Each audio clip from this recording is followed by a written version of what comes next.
Beraka greetings. Okay? Something. Ayan. Good morning. I'll start a message actually that had to do with, I believe, what God wants to do with us this year. This is the first one. It's called the open door. The next time I come here, I'll share about overflow. Because those are two words the Lord, placed in my heart before the year ended last year. And let me repeat to you what God gave us. God gave us new leadership. Okay? That's why I thank my God for what Pastor Dave had started in this church. And I also thank my God for raising up Pastor June to be there. God gave us a sanctuary.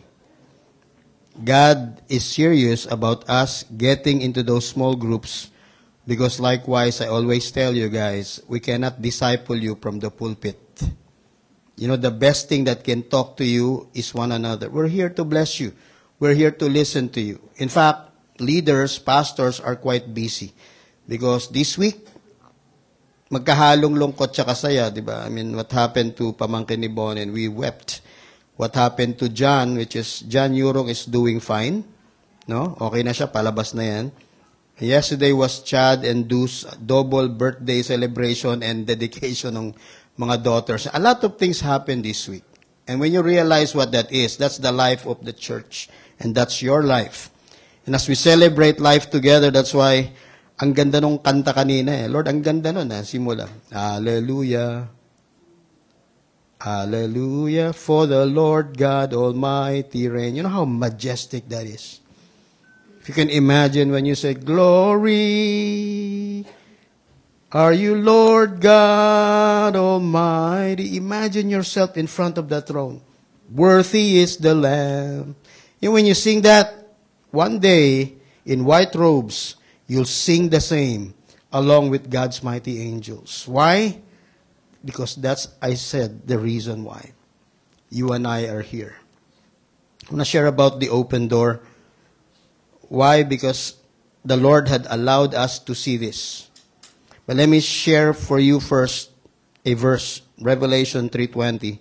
Let me read that. Here I am. I stand at the door and knock. If anyone hears my voice and opens the door, I will come in and eat with that person and they with me. God, thank you. This is an invitation because you're always the God who always engage us. More than us wanting something from you, you want more from us because, Lord, you always see us as a kind of people you created for your fellowship. That's why even David said, you have made us little lower than the angels. I know you love your angels, but you love us, mankind, more than anything else. That's why for all the created things you have, you said you've given us, Lord, your likeness and your image. Right here, sitting down and listening. You're at the door knocking. Allow us to open our hearts. This we pray in Jesus' name. Subtitle to this is 2024, The Two-Way Door. What's an open door? You realize that doors are gateways. Doors open up a path. Whenever you look at it, don't just look at the literal door because for most of life, for most of time, for most of the moments where mankind was here or is here, there's always the mention of the door. Or the gate, if you want it. We were there in the fellowship. The first two men and women were there, Adam and Eve. When they disobeyed, a door was opened going out because they cannot remain in that garden. That door was guarded by cherubims, the most powerful of angels, with swords drawn so that they cannot enter back. How important the door is. Now, you know what? Even if God allowed them and vanished them from paradise, that same presence was with them. So what's the importance of a door, a gate, It points out a direction and a path for everybody. It opened wide outside to deal with Adam and Eve and all of us, that we're dealing and relating with a holy God. Not just any God. But the same God that put them out of the garden is the same God so good that before they let them go, He killed an innocent animal and clothed them with its fur to tell them that I love you, but I have to be just about what you've done. Believe me, walang tao sa mundo hindi nagkamali. Walang tao na kahit minsan hindi nagkamali. All of us had sinned. And when we realized that, the door was open out so that we can be out here in this world and nothing is for free anymore. Parang sinabi nila, wala nang free lunch. Dati free. Ngayon, diyan ka nakakain sa labas. But that same thing happened before they leave, killed an innocent animal to prove to them how much that love means. And throughout the history of man, Adam and Eve, their children, and down to us, we've been craving for God. That's why in every culture there is a different religion, because man tries to go back to God, and sadly, nobody made it. The last attempt that broke us down was they tried to create a stairway to heaven. That's why they built the Tower of Babel. God crushed that. He said, not on your own terms, but mine. And as we listen to this, we realize, Lord, what doors are? Doors are portals. Doors are gates to a lot of things. Doors can make a nation go up. Doors can also shatter nations. Doors can make you and me, your personal walk, become victorious, or that can break you down. That's why I said it's a two-way door. Which way it goes, you have to listen to God. Why? Because we don't just live in a very challenging times. We live in very exciting times. That's why in all of history, a lot of people were looking at this time where you and I are seated here and living and breathing in this time, because all of history is now focused at that one time on earth, and that's the time you and me are alive now. So what is a door? 2024, like I said, God created numbers. And what number is that is also God's precise terms. You know, words can sometimes change meaning, but numbers do not change. Right? 1 plus 1 is 2. 5 plus 2 is 7. Numbers are precise. You won't miss it. That's why in God, numbers created symbols. May symbols bawat number. When you look at where Beraka is, like I was saying to Pastor June and our leaders, the board, you know what? 12 is the number of government. Why? Because there are 12 disciples and 12 sons of Jacob. You add 12 plus 12, that's 24. That's why there are 24 seats of elders in heaven. Why? Because God is the God of numbers. God is infinite. Google has how many zeros? Google is nothing compared to God. The infinity of God. Whoever you think He is, you cannot even comprehend Him. There's no one on earth that can explain who God is. That's why God had to reveal Himself to us in a powerful way, not just painting the heavens with signs today and the world with all this shaking. But God looks at each and every one of our heart. This is what He meant when He started to be precise with numbers. Like I always said, 7, that represents completion. That's why He created the world in 7 days. He rested on the 7th. 6 is the number of mankind. 5, the number of grace. 3, that's the number of God, the triune God. What we are is on the number 4. Like I said, the last time, in Hebrew year, it's 5684. Tama ba ako? May 4 sa dulo. In our own calendar, it says 2024. So what is 4? 4 is a number of an open door. Ulitin ko ha. 4 is a number of an open door. You've been craving, asking, desiring.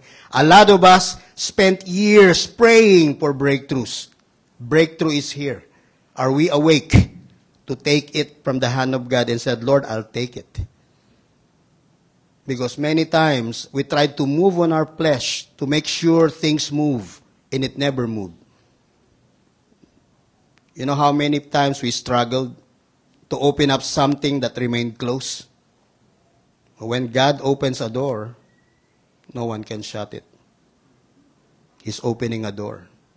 And that door is never just outside. It begins with you, in your very heart. That's why it says the two-way door. Ganun kahalaga yan. You know what?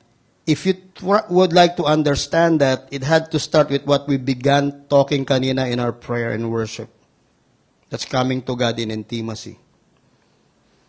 Realize that a lot of people who've been to the near-death experience said, there is something out there I cannot explain. I've talked to a lot of people who've been there, but God allowed them to come back. You know what they said? When I left, I believe, earth in my body there, all the burdens are gone. Why? Because all your needs, all your longings, it will stay here. And your spirit becomes free. And tanong lang, in that freedom, where will that spirit spend it? To the fire or to the paradise, God said? Dalawa lang lagi patutunguhan yan. And when we look at this is God saying, here I am. You know those three words? Here, that means now. I am is not just me or you. Ispell mo na maganda yun. Because tinanong siya ni Moses, if I tell Pharaoh and Egypt, who sent me, he said, I am sent you. So here is this. Hindi lang person ni God. Here, I am. All capitals. Capital I, capital A, capital M. Here is God knocking at the door of your heart. And let me ask what kind of heart we have. I hope it's not the heart of stone today. That's why I prayed. Give us a heart of flesh.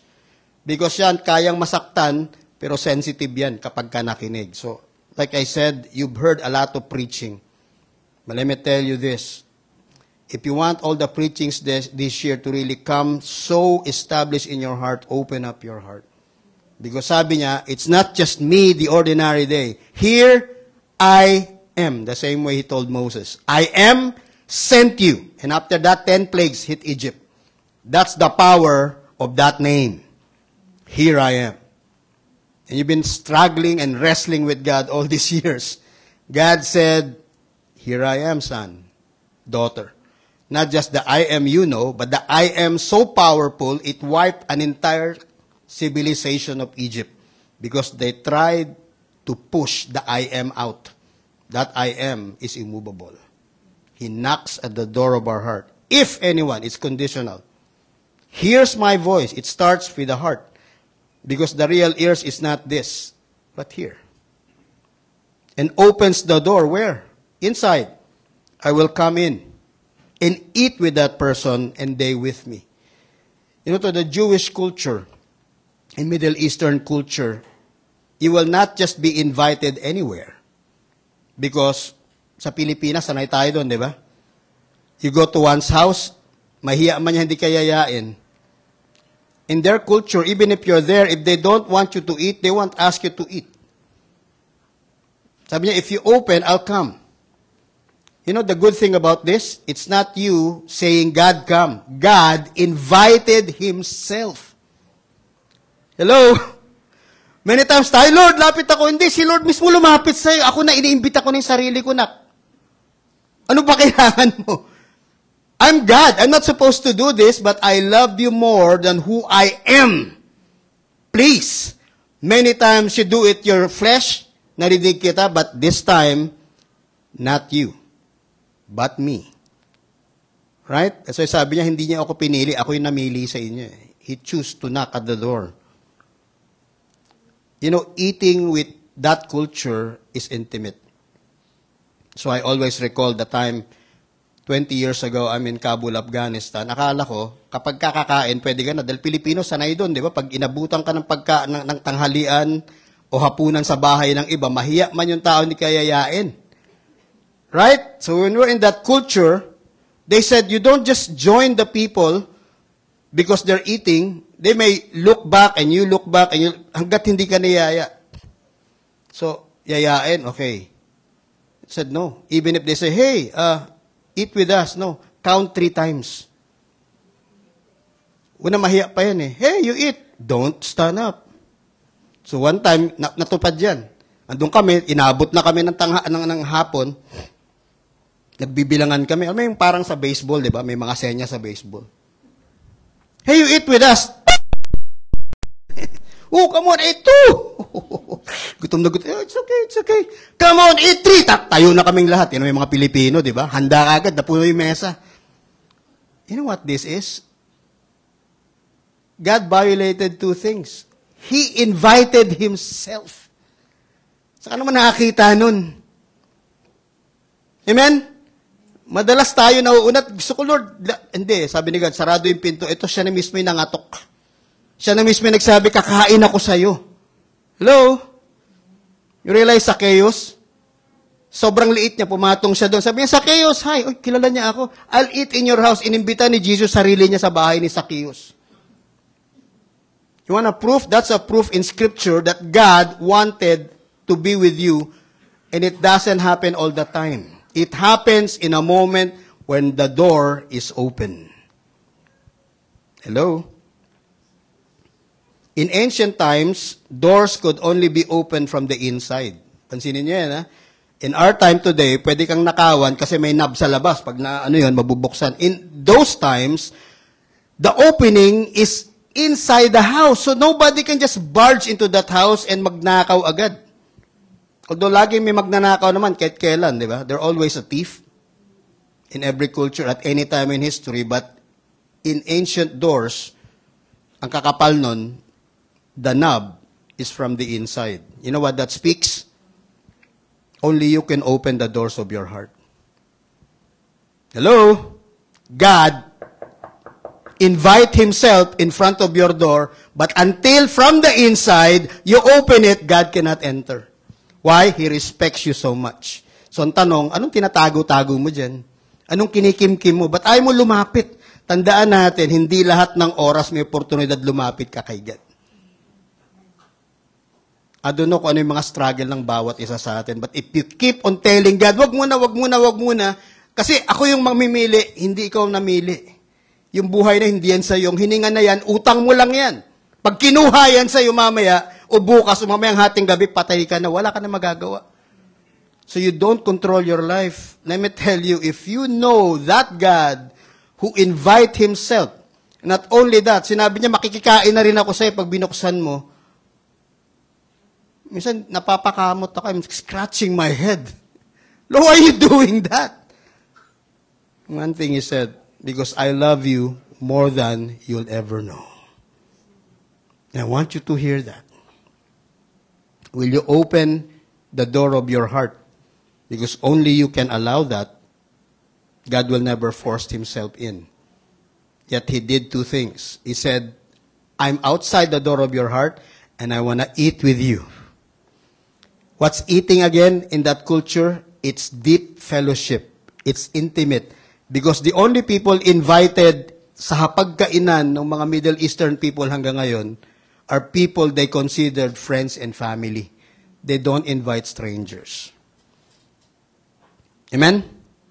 So when you become intimate with them, like when I was in Afghanistan, nakaibigan na namin sila. Pag niyaya na, seryoso talaga, di na kami bilang 1, 2, 3. Kasi alam mo na eh. Pag niyaya ka, let's eat. Talagang kakain ka dun. And believe me, you'll be served more and given more food than the very people who own the house. Because ayaw nilang mapapahiya sila sa mga kaibigan nila eh. Kaya doon kami na-humble. Mas masarap nga pagkain natin, but these people are giving us food that they usually enjoy only once a month, and yet they're giving it to you. Because they're serious about that type of friendship and intimacy.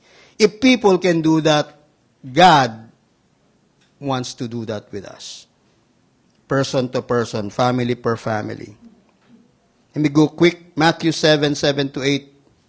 Ask, it will be given to you. Seek, You will find, knock and the door will be open to you. For everyone who asks receives. The one who seeks finds. And to the one who knocks, the door will be open. I call that the 3 F's or ifs, because it's always conditional. That's why we read that scripture, if you open the door, if, it's up to you. Because you have the right to refuse. Why? Because that's your heart, that's your life. If you want to keep it private, Lord, let me just worship you and treat you like a waiter. Kasi ang waiter, pag waiter, yung tubig nga, sabaw, di ba? Do we treat God like a waiter? Come on. Come on. So, nung pinapako sa krus, naghihintay lang ang mga angel mag-quit si Jesus sa krus, patay tayong lahat. That's why there's a book written by Max Lucado. And the angels were silent. Because all heaven was saying, if you quit, we'll kill everyone on planet Earth and judge them. But he always resolved that, Father, kung pwede lang, you pass this cup. But since this is your will, I willingly go to the cross and die for humanity. That's why you dramatize more than just watching the Passion of the Christ. All heaven hates that moment because the very God they worship, we put to the cross. Look at that moment. It could have been us died or dead, not Jesus Christ. He chose to go out there because he loved you more than he loved his own human life, because he had also the flesh of a man, and God is in that same flesh. The door was open. That cross opened the door. That's why I said doors are portals. That door on the cross, the way he said, it is finished. Father, to you I give my spirit. The door of salvation came. Amen? So those are doors. Adam and Eve was pointed at the door. You can go out. I love you, but I have to really deal with you because I cannot let you in my paradise. You're not repenting. You blame me for eating that forbidden fruit. You go out, but I still love you. Believe me, no matter why we struggle or refuse God, that love remains.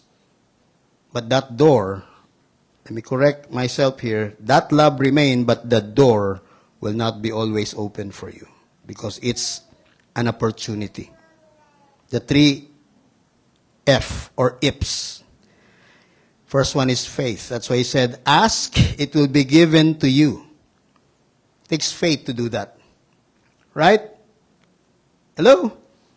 When you pray, I don't know if you're very sincere or crying. Have you ever thought, may nakarinig ba ng prayer ko? Because some people, they pray to God and doubt the very words they said.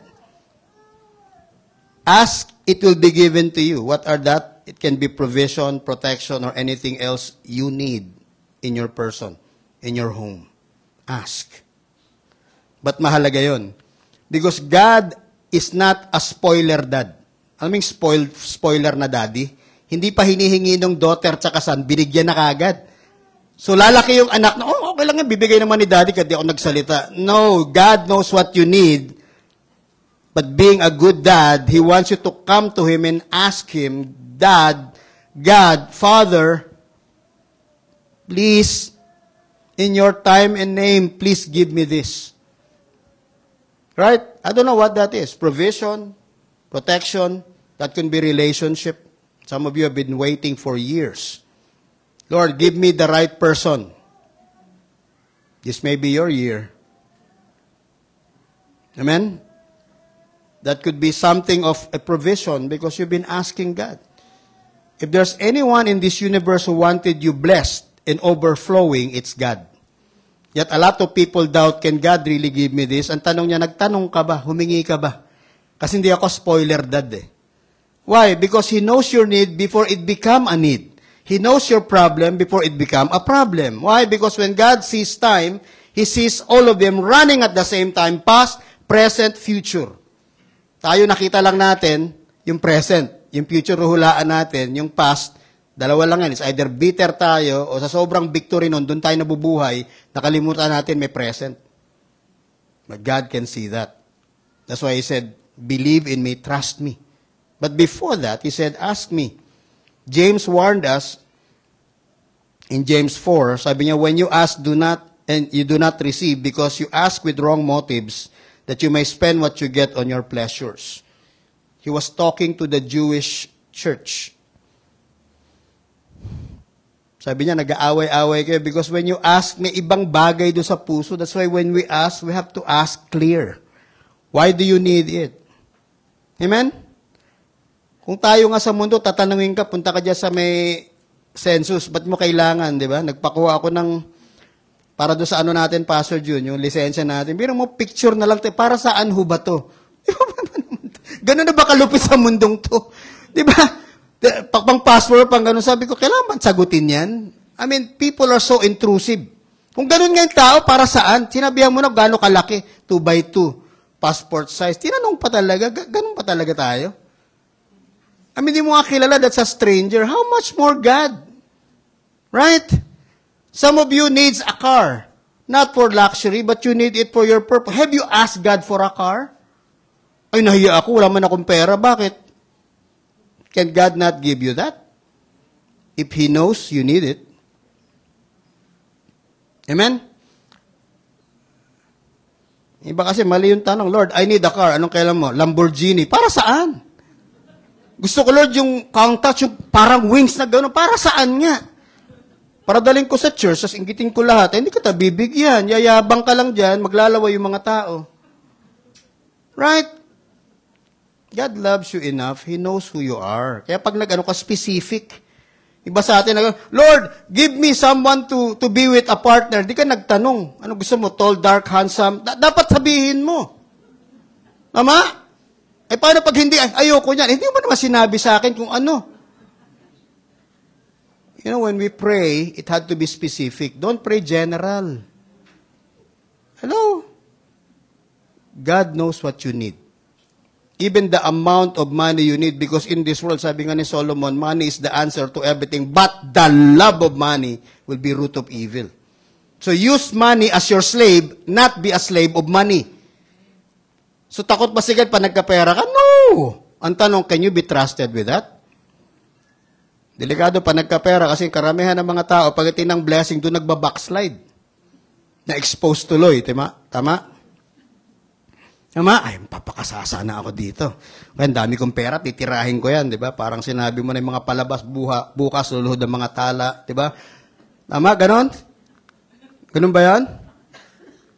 Ida-down mo na yung tao. Why would God give you that to put down someone? No. Sabi nga ni James, yung quarrel na to, kasi mali yung tanong mo. So we go back to asking. God will always ask why. I better have God asking me, I need 2x2. Why? O, sasabihin ko kay God, ba't mo kailangan? Hey, I paid you. Why do you need to ask? Ganun ba ka-intrusive tong culture na to? Lahat na lang tinatanong sa'yo eh. But if that is God, will you answer with the right answer? Especially relationship. Lord, kailangan ko na magkaroon ng sweetheart. Bakit? Kasi may pressure na, mali yun. Kasi matanda na ako, mali din yun. Kasi may tinambal sa akin, mali din yun. Huwag kang papapressure. Kasi yan isang choice sa panagkamali ka, talaga naman. Ayoko na sabihin ko ano mangyayari. I'm not trying to put fear in your heart, but faith.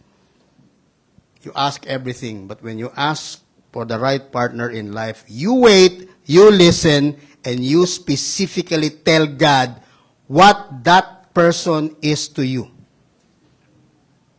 Okay? Hello? Hindi yung Lord, whosoever will. Delikado yun, di ba? I mean, God's will. Para masaya ka. Kasi meron naman talaga ibibigay si God sa'yo eh. Ba't ako napunta sa relationship? Hindi kasi, key yung relationship. Tayo mo si Doc yan, tsaka si Pastor Jude. Ako, galing pag gusto yung pa-counsel, no? Sa kanila. Kasi pag ako, diretso ako eh. Pak! Ayan, magaling mag-counsel yan. O kaya si Arky Ram, tsaka si Christine ako. Alright? Huwag sa akin kasi medyo direct ako dyan eh. Yan, mga sweet counselor yan. No? Wala nang tuloy lalapit sa akin, magki-pastor Mel, yari ka dyan. Hindi, love ko kayo. Kami mga pastor, we really want to care. Whoever that is, Pastor Noel, Pastor Don, Pastor Dave, we love you so much. We want you to win in life. And winning is not just having it all, it's having the right person. Amen? So yung mga couples dito, pakitingnan nga yung sweetheart nyo, tingnan sa mata. Di ba? Di ba? More than happy, are you thankful? Kasi sabihin, hindi, happy ako. No, more than happy, are you thankful siya? Hello? Ba't kayo nagtitinginan? Parang, di ba? So, ulitin ko ha. When you ask, you do not receive. Yun mo, sinagot na ni James. Ba't wala? Kasi sabi ni Lord, wrong motive. Ba't ko ibibigay kung makakasama sa'yo? Kami in love ni God. Ba't niya alam? Nakita niya na yung future eh. Yung future, nakadungaw ka lang. Si God, nakita na rin yung past mo. Tinrabaho niya na yon. So, andito tayong sa kasalukuyan. So, do you get that? Faith. It takes faith to ask. And when you ask with right motives. And let me add, ask specific. Hello? Ha? So yung mga nagpe-pray na, Lord, I need finances, sabihin mo, ay ba't may dumating 1,000 lang? Magkano ba kailangan mo? 1 million. Sana sinabi mo 1 million. Sabi mo kasi bigyan di binigyan kita. Hello? Ha? Ako, I'm praying, bakit mahalaga sa lahat mobility? I'm praying most of you to have a car. Or whatever you need in the family, because always think, Lord, it is for your glory. Family, ministry, laging ganun. Let's open up what we have. Kaya ka binigyan yan, hindi lang para solohin mo. Binigyan ka yan para mabless yung mga tao.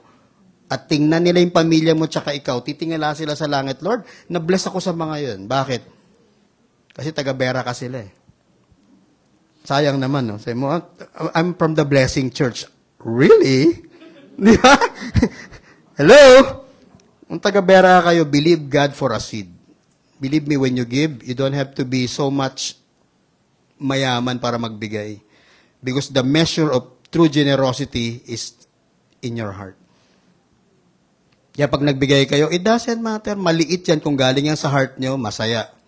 But if you can give big and God watches you, honor Him. Amen? Money is there to be spent for the glory of God so that people will be blessed. But you first will be blessed. Tama? Hindi ka naman gobyerno, hindi ka naman DSWD, di ba? Namimigay ng pera. Of course, one day you will. If not, ngayon you will. Bakit? Because you love God. Hello?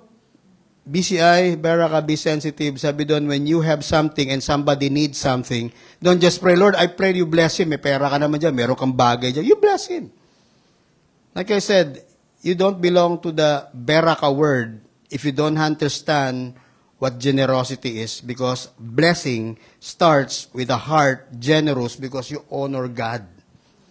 And when you do that, you realize walang iyo na hindi kanya. Hello? Kaya sabi natin, Lord, ba't wala? Ba't hindi mo binigyan? Paano ka naman nangihingi ka, sarado yung puro hawa ka, ay mamigay?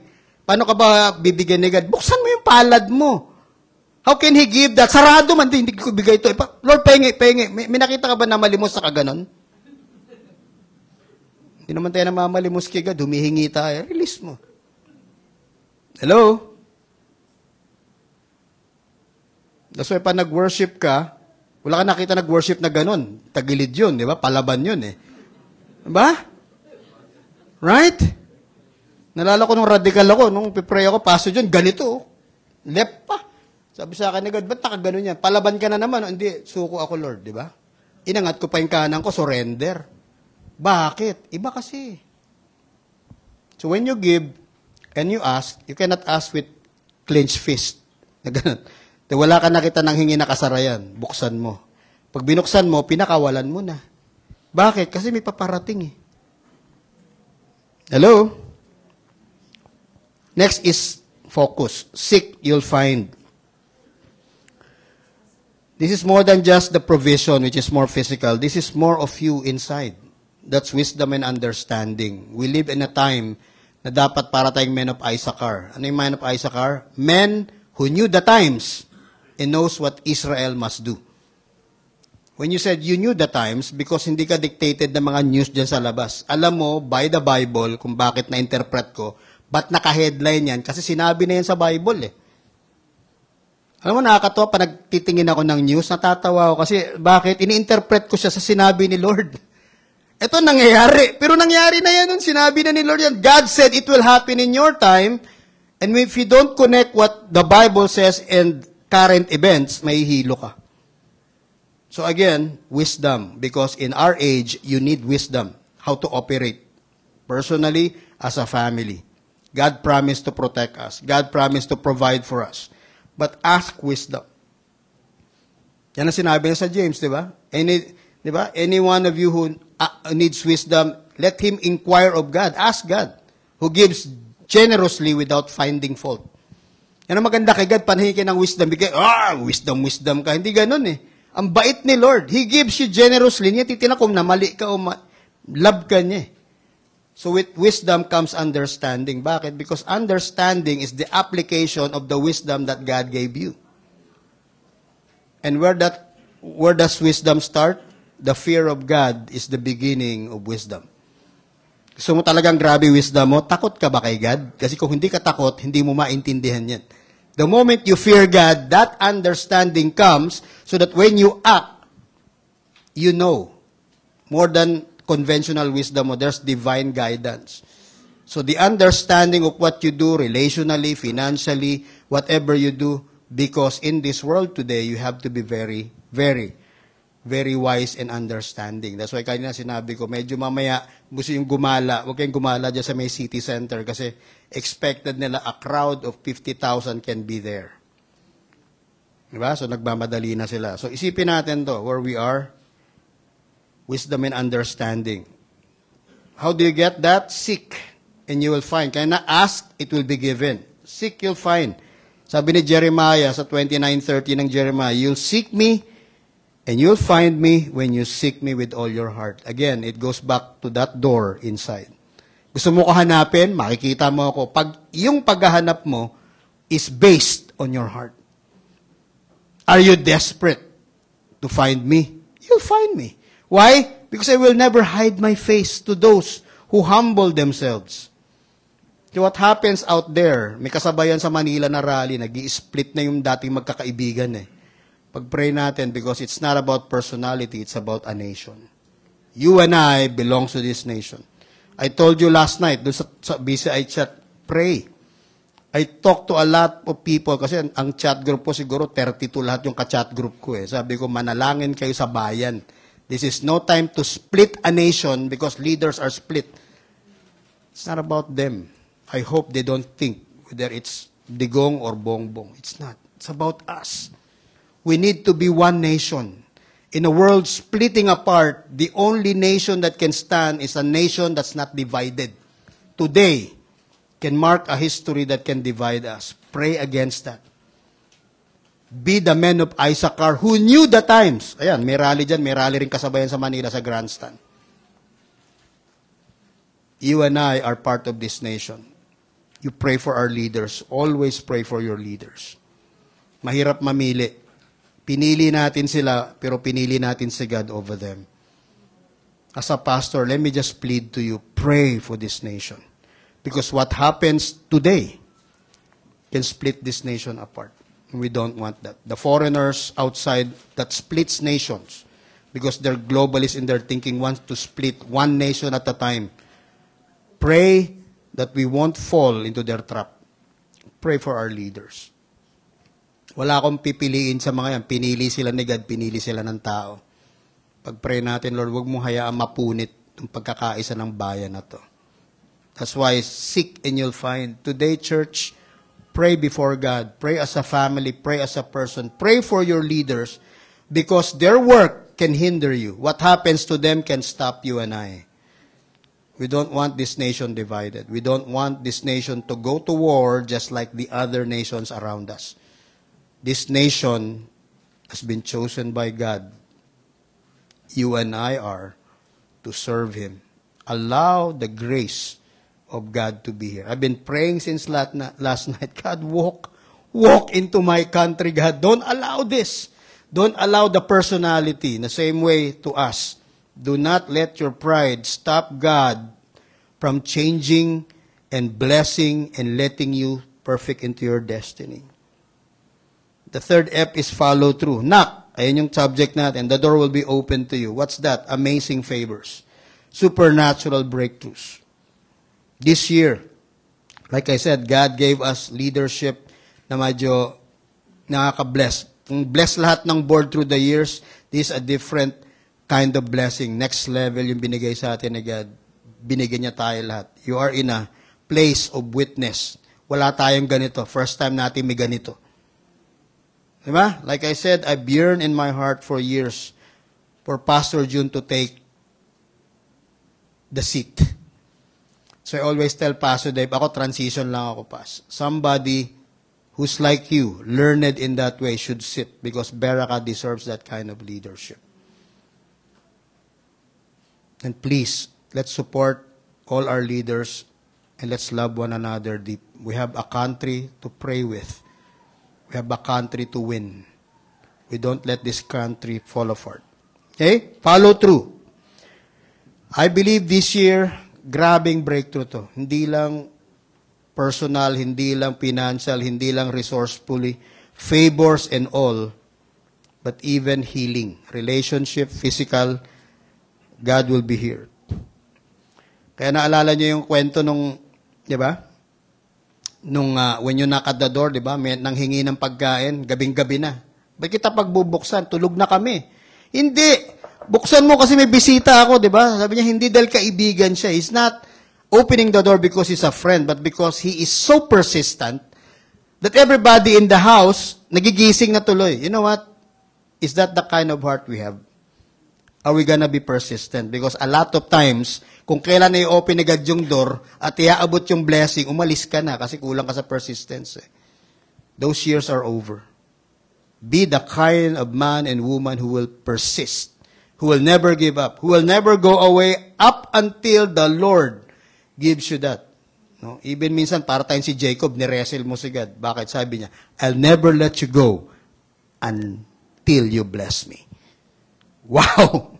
Hello? Di ba? May binigay siyang lesson kaya, no? But this time, that's Jacob.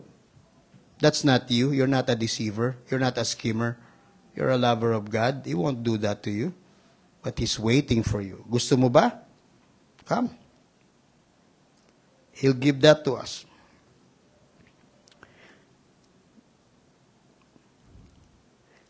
Let me read Luke 11. Sabi din dito, so I say to you, ask and it will be given to you. Seek and you'll find. Knock, the door will be open. For everyone who asks receives. The one who seeks finds. And to the one who knocks, the door will be open. All these things, all this process are now here before us.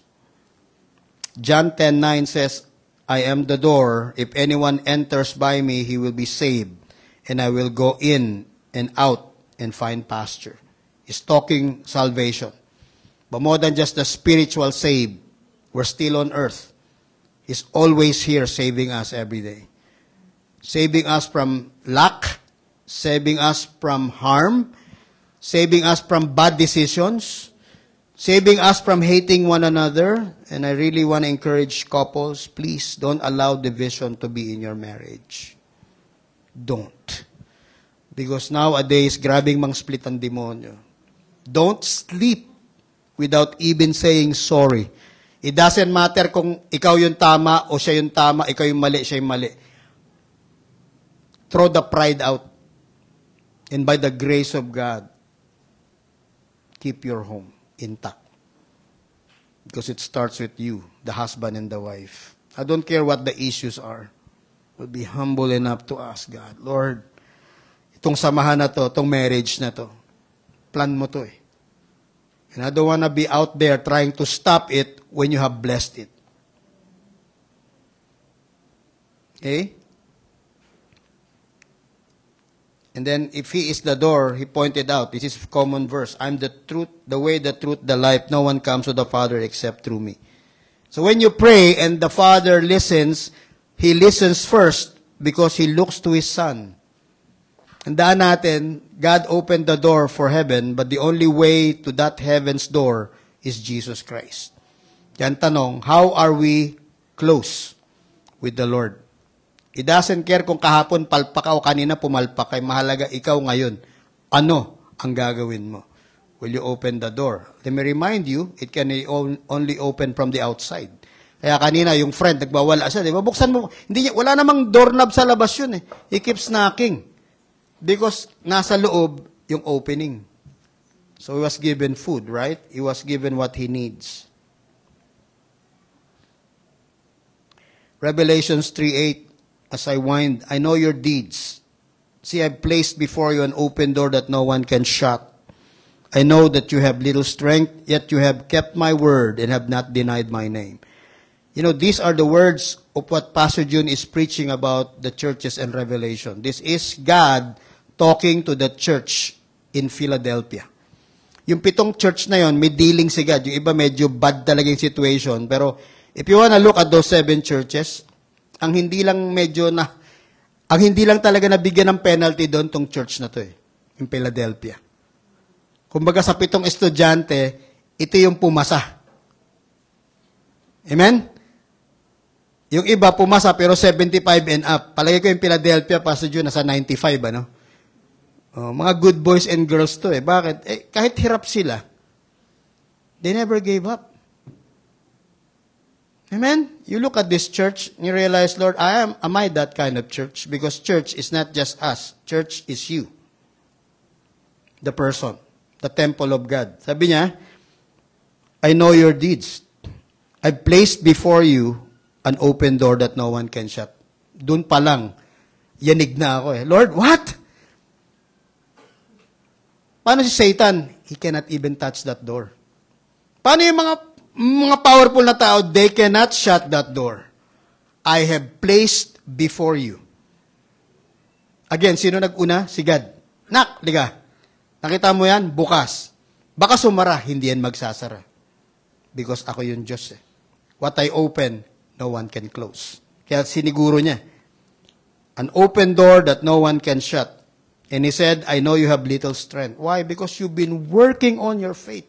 And sometimes gusto mo na mag-give up. Sabi niya, even then, kahit nanghina ka na, yet you have kept my word and not denied my name. You want to be that kind of person? God knows your strength.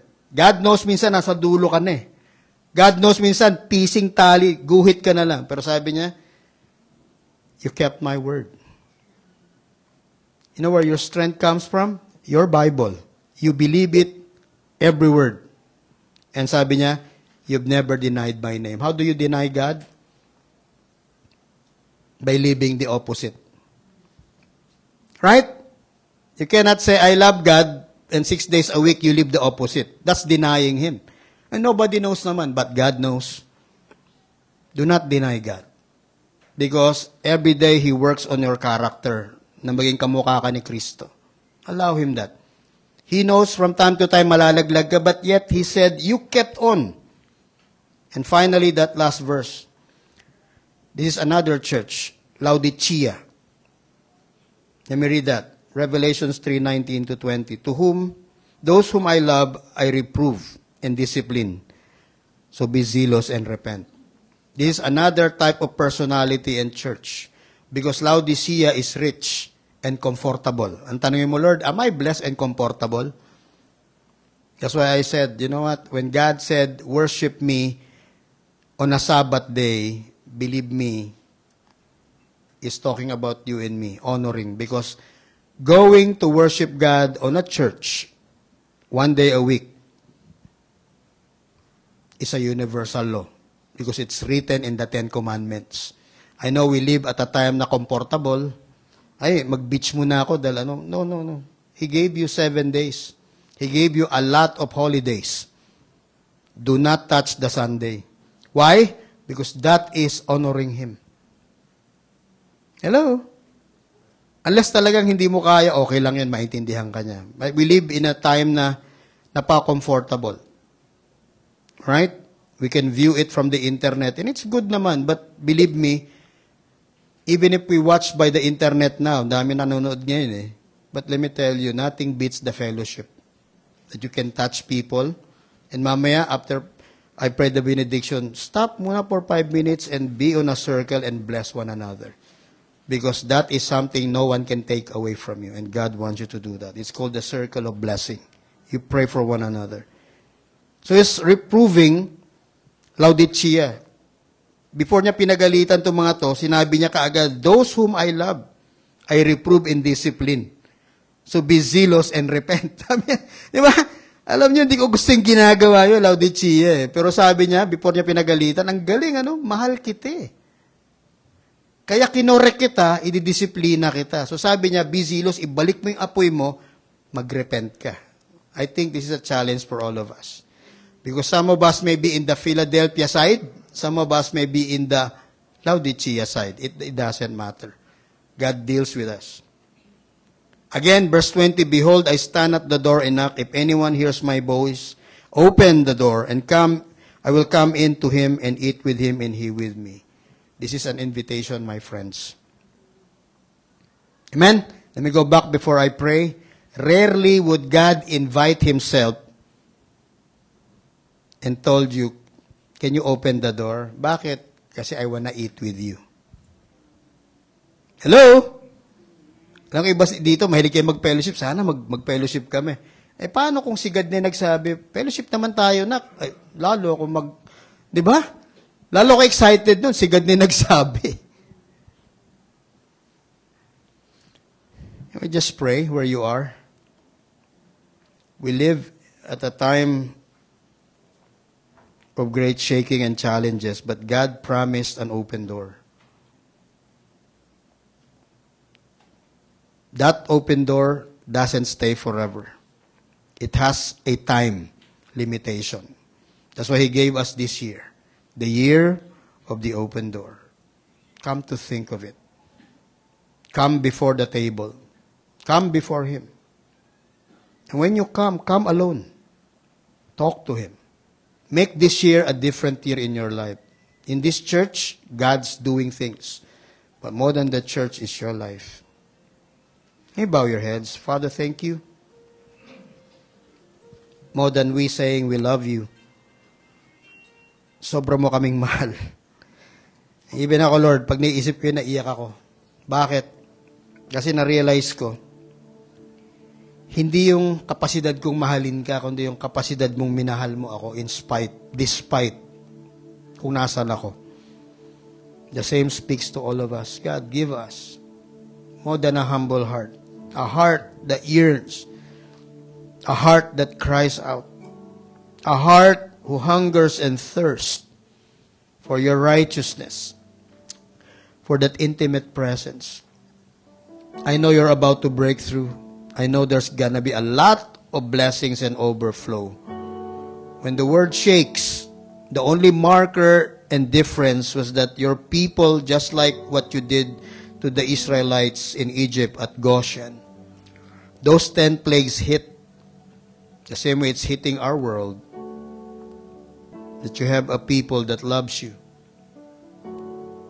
When all those things came, even when the plague of darkness came, all Egypt was dark, except there's a spotlight above Goshen. They're filled with light. When the firstborn died from men and animals, no one was shut down with your people. We have the blood of Christ all over our forehead. You already marked us.